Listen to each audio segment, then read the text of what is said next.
Porque la educación es el camino hacia la paz. Nosotros vamos donde están las historias, buscando la verdad de maestros que hacen grande Colombia. Y todos sus protagonistas tienen su espacio en Encuentro.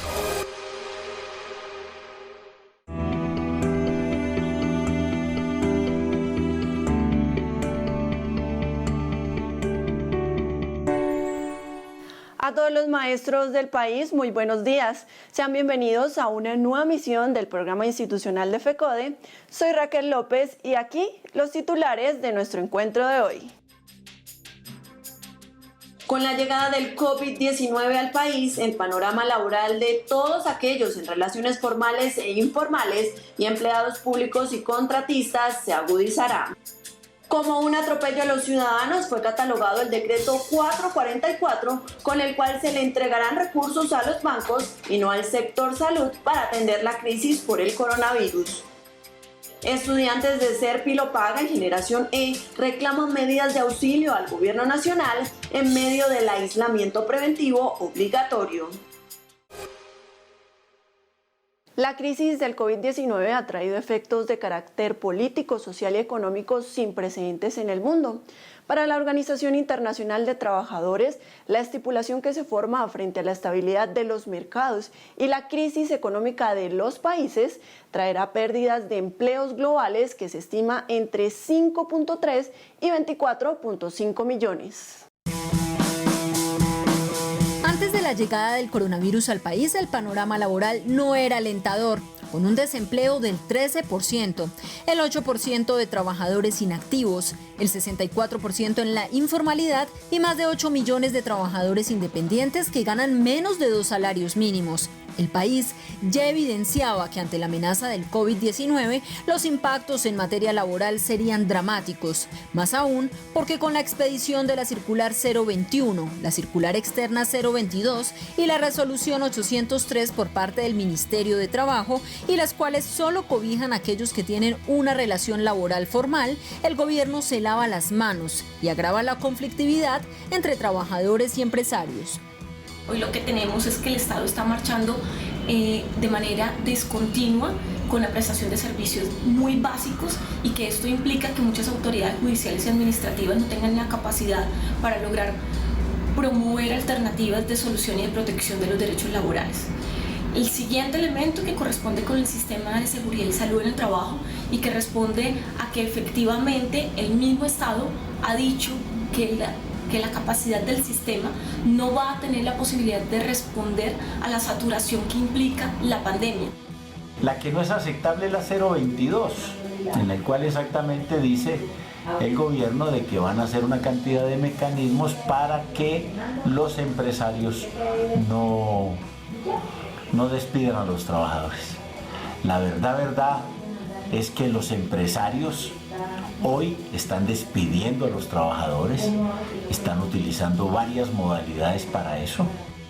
Las figuras que más están utilizando los empleadores para vulnerar los derechos laborales en la coyuntura del COVID-19 son suspender contratos de trabajo, no pagar salarios, fijar vacaciones anticipadas, forzar a pedir licencias no remuneradas o prescindir del pago de salarios sin prestación de servicios, entre otros. La crisis hoy que proviene exactamente del confinamiento al cual la mayoría de los colombianos debemos aplicarnos para evitar la mayor propagación de este virus, la estamos pagando los trabajadores. De los empresarios están descargando esta crisis, como siempre lo han hecho desde tiempo atrás, en todos los tiempos, sobre los hombros de los trabajadores. Según el artículo 215 de la Constitución Política, el estado de emergencia no podrá desmejorar los derechos de los trabajadores porque, de ser así, se llevaría en el mediano plazo a tener colombianos más cerca de la línea de pobreza. Por lo tanto, en medio de la pandemia del COVID-19, el principal reto en materia laboral deberá estar encaminado a impulsar la búsqueda de la protección del empleo. Frente a este escenario, mucho se ha mencionado sobre la urgencia de implementar mecanismos de protección y autoprotección que impidan el contagio masivo del coronavirus. Sin embargo, no se ha dicho qué hacer para evitar la vulneración de los derechos laborales de miles de trabajadores en estos tiempos de crisis.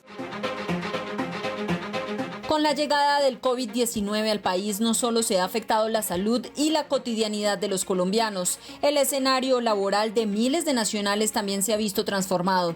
Trabajadores independientes e informales son sin duda a quienes esta pandemia les pasará la factura más alta. Todavía intentan poner por encima los intereses del capitalismo, los intereses de los empresarios a los derechos de los trabajadores. Así que hoy, ya estando en cuarentena, es terrible evidenciar cómo el Transmilenio en Soacha estaba a toda capacidad, no por trabajadores irresponsables o personas irresponsables, sino personas que en su gran mayoría tienen que ir a trabajar por esas 34 excepciones, además que son bastante ambiguas y dejan mucho que pensar. En la actualidad, los trabajadores independientes en Colombia llegan a una cifra de 8 millones que no son cobijados por los auxilios del gobierno. Asimismo, las cifras de trabajadores informales llegan a un 64%. Para estos trabajadores, estos son los tips para su defensa. Revisen sus contratos, léanlos detenidamente. Si no conocen su contrato, pídanle copia a la Oficina de Talento Humano de Recursos Humanos para que sepan ante qué modalidad y qué término tiene su contrato. Necesitan asesoría jurídica, hemos dispuesto unos canales de atención virtual, unos correos electrónicos donde pueden contactarse con nosotros, contarnos su caso y les estaremos comentando desde el equipo jurídico de la CUT, los centros de atención laboral, Defensa. Les recomendamos que no firmen absolutamente ningún documento que no comprendan, porque los empresarios van a presionarlos para que firmen licencias no remuneradas, suspensiones de contratos o otras figuras que técnicamente no podrían utilizar y que requieren la aquiescencia del trabajador. En tiempos de coronavirus, terminar una relación laboral o suspenderla implica dejar a un trabajador desprovisto de protección. Por ello, la importancia que todos aquellos en relaciones formales e informales y empleados públicos y contratistas conozcan cuáles son sus derechos, ya que serán su principal arma frente a los ataques de empresarios y empleadores. Y como siempre, los integrantes del Comité Ejecutivo tienen un espacio en encuentro. Así que es momento para que el profesor Pedro Hernán Osorio, primer vicepresidente de FECODE, le hable al magisterio colombiano. Un cordial saludo al magisterio colombiano. En estos tiempos de pandemia y de aislamiento preventivo obligatorio, les recordamos que las actividades de FECODE con el Ministerio de Educación y con la Fiduprovisora continúan. Antes de que se decretaran estas medidas, que se dieran estas circunstancias, nos reunimos en conjunto con el compañero Domingo Ayala, fiscal de FECODE, con el doctor Jaime Abril, quien les habla a nombre de FECODE, para exigirle al gobierno nacional, a la Fiduprovisora, que dé cumplimiento a lo estipulado en la norma para el pago, para el trámite y pago de las pensiones que han radicado los compañeros docentes. Le recordamos al magisterio colombiano que son 4 meses lo que está definido para que se le resuelva de fondo, conforme a la norma y conforme a la jurisprudencia de la Corte Constitucional, cuando el maestro ha solicitado la pensión ordinaria. 2 meses cuando se habla de una pensión sustitutiva. Por eso le recordamos al doctor Jaime Abril, vicepresidente de la Fiduprovisora, que no es posible que muchos de nuestros compañeros lleven más de 1 año con esta petición, con este trámite ante la Fiduprovisora. Se comprometió a que al finalizar el mes de abril se ajustará a lo instituido en la norma, es decir, resolverá de fondo las peticiones que tienen más de 4 meses y en adelante son 4 meses los que tendrá de tiempo disponible para que pueda resolver. En esa misma proporción, el pago de la sanción por mora. Y en esas circunstancias, si bien es cierto que el gobierno nacional está pidiendo unos decretos en el marco de esta emergencia sanitaria, social y económica que atraviesa el país, nosotros le exigimos el cumplimiento de lo pactado, de lo acordado y de lo definido en el Plan Nacional de Desarrollo, y es que se le cancele este derecho que tienen los maestros por la demora en el pago de las cesantías parciales y definitivas por parte de la Fiduprovisora. Recordarles a los compañeros docentes y sus familias que la mejor manera, la única que hay para poder contrarrestar esta situación de pandemia es quedándonos en casa. La pandemia del coronavirus sorprendió a Colombia con un sistema de salud en cuidados intensivos, no solo porque para enfrentar esta amenaza simplemente hay 2 médicos por cada 1000 habitantes, sino porque además de las precarias condiciones laborales en las que se encuentran estos profesionales, no hay equipos suficientes ni insumos de protección para los profesionales de la salud. Evidentemente, la situación que vive el mundo a causa del coronavirus tiene colapsados los sistemas de salud de los países que tienen las peores cifras de enfermos debido a la pandemia. Pero en Colombia, esta inesperada situación de contagio no solo ha dejado al descubierto que no estamos preparados para atender a tantos enfermos, sino que reflejó las precarias condiciones laborales en las que deben desempeñar su labor los profesionales de la salud. Desde antes que llegara la pandemia al país, Colombia se encontraba en una situación realmente precaria desde el punto de vista sanitario en muchos aspectos, sobre todo en lo que es la atención de las personas. Para todos es conocido que el paseo de la muerte todavía es un hecho, la no atención, citas de consulta externa o la negación de la prestación de los servicios son hechos vigentes. En este sentido, la Asociación Médica de Antioquia, ASMEDAS, pidió al gobierno priorizar en la protección de los trabajadores de la salud para proteger sus vidas al momento de atender pacientes infectados con el COVID-19, así como asignar más recursos para la salud y acabar con los contratos de prestación de servicios, la intermediación o tercerización de estos profesionales. Que la ley 100 lo agudizó. La prestación de los servicios de salud en el país han sido defectuosos. Muchos problemas con la red prestadora de servicios de salud pública y privada, abandono de los programas de salud pública, abandono de la capacitación a los trabajadores en salud. Es un modelo de salud que hay que cambiar. Es importante señalar que el sistema de salud colombiano desde su estructura tiene falencias en cuanto a la no prevención de enfermedades y la promoción de la salud, puesto que está orientado al negocio, escenario que ha llevado a la crisis sanitaria que hoy vive el sector. No se ha previsto en la magnitud que requiere el problema el diagnóstico temprano. Hasta ahora se está planteando la cuestión de los diagnósticos y el diagnóstico es clave para saber cuál es la prevalencia de la enfermedad en tiempo real y para poder precisamente desarrollar actividades que les hagan al paso al problema. Que es necesario recuperar la infraestructura pública, o sea, las ESES que llaman los hospitales, que fueron destruidos por la ley 100, puesto que lo volvieron en instituciones prácticamente privadas de compraventa de servicios, donde las EPS no pagan, donde no hay forma de mejorar tecnológicamente.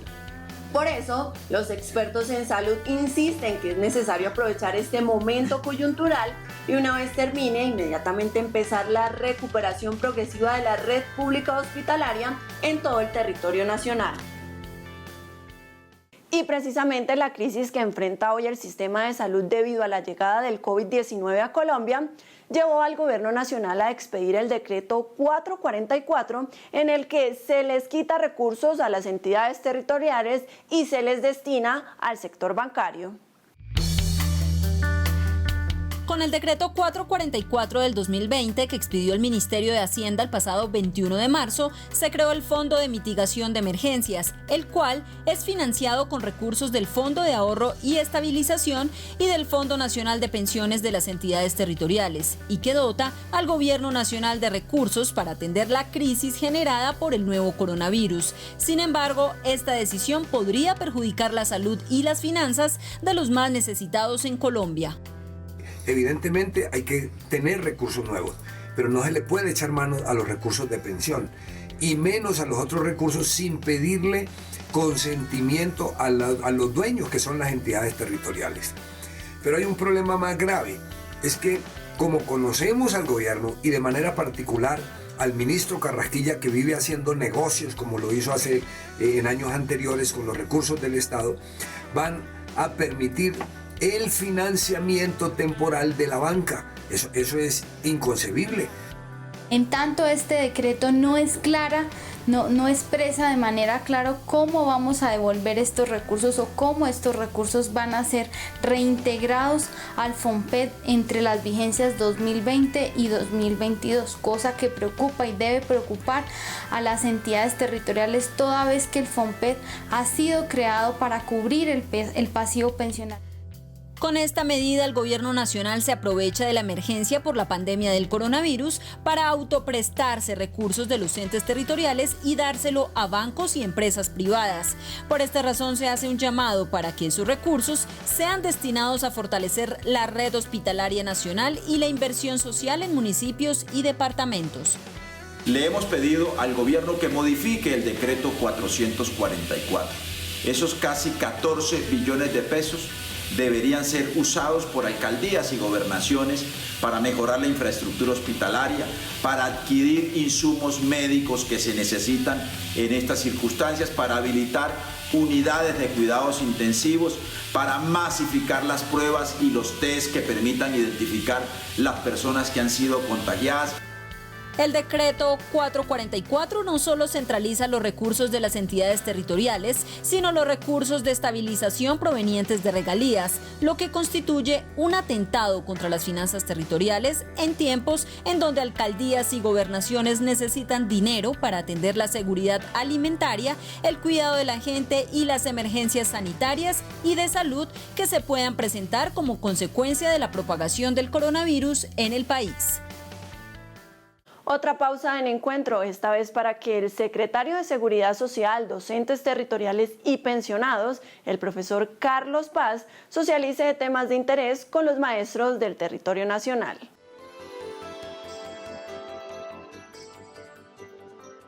Muy buenos días, docentes de Colombia. Para informarles que la Federación Colombiana de Trabajadores de la Educación, FECODE, viene realizando el trabajo normalmente. Los ejecutivos seguimos laborando. 1. Tema importante, la salud.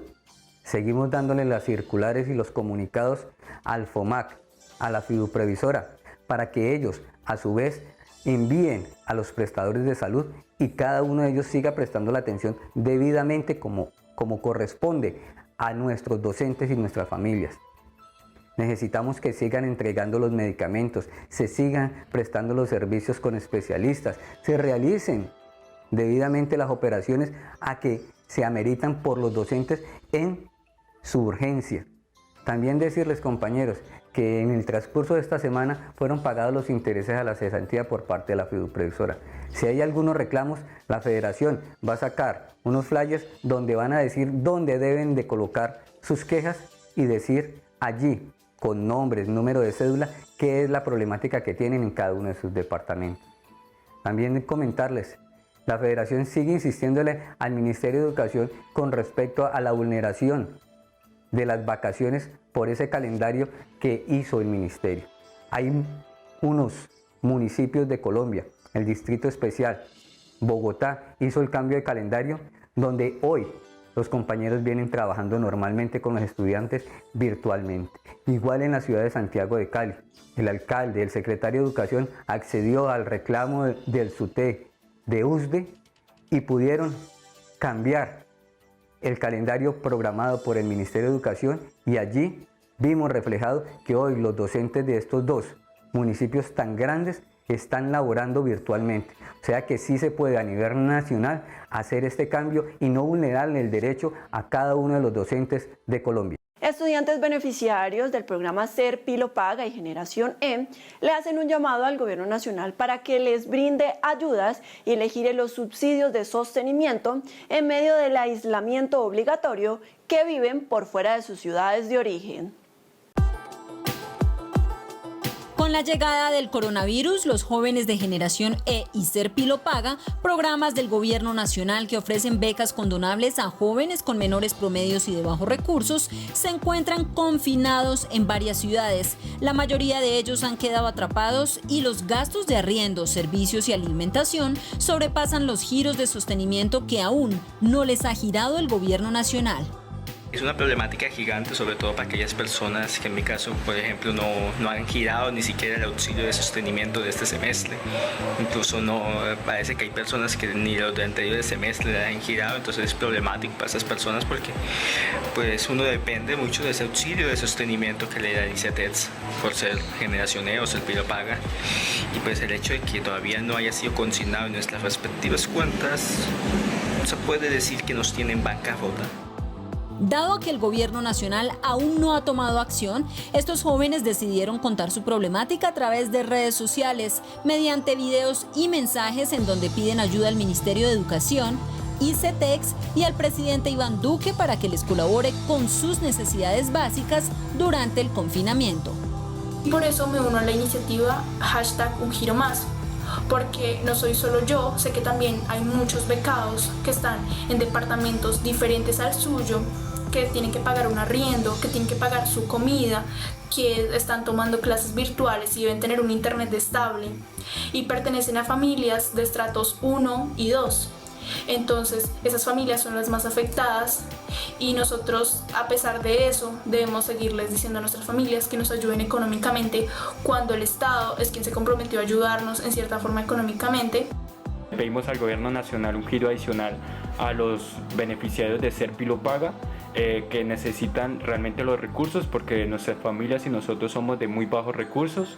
También le pedimos al gobierno nacional que cumpla con los contratos de generación E, que llevan un buen tiempo estudiando y no han recibido parte de sus, digamos, del contrato que ellos firmaron, no han recibido sus beneficios. A través de un comunicado, los estudiantes mencionan que son más de 30.000 los universitarios que no están en el programa de Jóvenes en Acción de la Presidencia de la República y por lo tanto no están amparados por las medidas de auxilio acordadas por el mandatario para la población vulnerable. Muchos de ellos también dependen de la alimentación proporcionada por su institución, por lo que las medidas de aislamiento obligatorio suponen un gasto extra que no se cubre con los giros de sostenimiento ya definidos por el Estado. Pese a que desde hace varios años organizaciones y ONG han denunciado el sofisticado mecanismo de fraude electoral que utilizan en las elecciones, el Estado se ha quedado corto en ejercer control sobre estas irregularidades que cometen partidos políticos en el país. La política en Colombia sigue siendo manejada por clanes élites y familias políticas que según el momento electoral puede cambiar o mutar. A partir de la Constitución del 91, donde se fortalecieron de manera administrativa los departamentos y entes territoriales, se consolidaron grupos a nivel regional, estructurando un poder para competir ante los cambios liberales democráticos de la Constitución. Eso está suficientemente documentado y según la evolución que tuvo el país en los años 90 y comienzos del siglo XX, muchos de esos clanes y grupos políticos se asociaron directamente con las mafias paramilitares y de narcotráficos en las regiones para mantener ese poder. Lo que hemos visto en las últimas elecciones, especialmente en la campaña presidencial del 2018, es volver a constatar que las mafias no se han alejado de la política, que de lo que en su momento conocimos como la cooptación del paramilitarismo del Estado con la llegada de la tercera parte del Congreso elegido con políticos que se asociaron directamente con narcotraficantes, con paramilitares y que en algunos hemos por supuesto llamado de manera directa como el ascenso del narcoparamilitarismo hasta la llegada del presidente Álvaro Uribe Vélez en el 2002. En la actualidad, el Código Electoral estipula alrededor de 16 faltas punibles delictivas de fraude electoral, desde cohecho, coerción al sufragante, compra de votos, entre otros. Precisamente un ejemplo claro fue en las actuales elecciones presidenciales de 2018, en donde fue evidente la compra de votos, transacción económica, manipulación de formularios y manipulación del software. es muy diciente lo que está ocurriendo con la Niña Hernández. Por ejemplo, Niña Hernández, eso fue una persona que no tenía un caudal político propio, no es una persona con un capital político, no ha sido candidato, no pertenecía digamos, a una estructura política propia de votos, clientelar de votos, pero sí tenía el segundo componente más importante, lo que buscan los políticos nacionales, como fue el candidato Duque, que es relaciones y especialmente dinero. La presencia, la incidencia que tuvo Niña Hernández en la campaña del presidente Duque no era por su posibilidad de conseguir votos de manera propia, como son los políticos regionales, concejales, diputados, los mismos congresistas, que son los encargados de conseguir votos para una campaña presidencial, sino especialmente su capacidad de canalizar dinero, como él llamaba en los audios, por debajo de la mesa. Estos testimonios, que desataron un escándalo político que terminó por salpicar al presidente Duque y al senador Álvaro Uribe, puso sobre la mesa la necesidad de reformar el sistema electoral colombiano, porque de continuar así, los partidos políticos seguirán utilizando cualquier mecanismo para obtener cargos públicos representativos, evadir la ley y hacerle trampas a la democracia, en un país donde se ha demostrado que los entes de control y de justicia están al servicio de las mismas casas políticas. Y finalizamos nuestro programa de hoy con la editorial del presidente de la Federación Colombiana de Educadores, Nelson Javier Alarcón Suárez.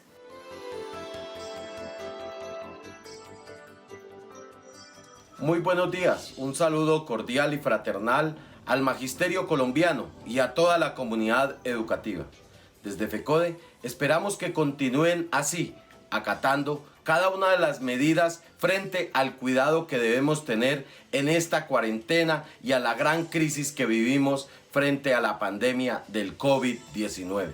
Maestros y maestras, debemos permanentemente lavarnos las manos y continuar en nuestras casas, desde allí realizando las actividades que corresponden y proteger tanto a nuestras familias como a todo el pueblo colombiano. Importante acatar todas estas medidas, todas las recomendaciones para proteger la vida de todas y todos los colombianos. De otra parte, el gobierno nacional viene expidiendo diferentes normas que no ayudan a mitigar hoy la situación crítica que están viviendo la clase más vulnerable de nuestro país. Desde FECODE hacemos el llamado y la exigencia a la vez al señor presidente de la República conjuntamente con su gabinete para que tome medidas alternativas reales y concretas para proteger nuestra población de los estratos 0, 1, 2 y 3. Pero también que puedan generarse procesos y procedimientos para que puedan llegar verdaderamente las ayudas que hoy se están recogiendo, que miles, millones de ciudadanos están donando para mitigar esta situación crítica que vivimos o estamos viviendo en medio de la pandemia del COVID-19. Pero también nuestro rechazo a todas las medidas que se han tomado por parte del gobierno nacional frente a inyectarle más recursos a la banca, lo cual va en contravía de lo que hoy realmente se requiere y se necesita para el pueblo colombiano. Por último, hoy más que nunca, desde FECODE, seguiremos insistiendo en la consolidación de la reforma constitucional al Sistema General de Participaciones para incrementar real y progresivamente los recursos para salud, educación, servicios públicos y saneamiento básico. Hoy, con toda esta situación de la pandemia del COVID-19, más que nunca se ha quedado al descubierto toda la situación, toda la crisis que hoy vive el sector de salud, el sector de servicios públicos y el sector de saneamiento básico y por supuesto el tema de la educación. Seguiremos insistiendo para que se consolide verdaderamente la reforma constitucional al Sistema General de Participaciones. Maestras y maestros, hay que quedarnos en casa, hay que cuidarnos, hay que protegernos. Feliz fin de semana para todas y todos. Y hasta aquí nuestro encuentro de hoy. Recuerden que toda la información oficial se encuentra en nuestras redes sociales, Twitter, Facebook e Instagram, y en la página oficial de la Federación www.fecode.edu.co. También nos pueden encontrar en nuestro canal de YouTube, así que suscríbanse, compártanlo y denle like. La invitación es para que se sigan quedando en sus casas y cumplan todas las medidas preventivas contra el coronavirus. Gracias por su sintonía y nos vemos el próximo sábado a las 7 de la mañana por Teleantioquia.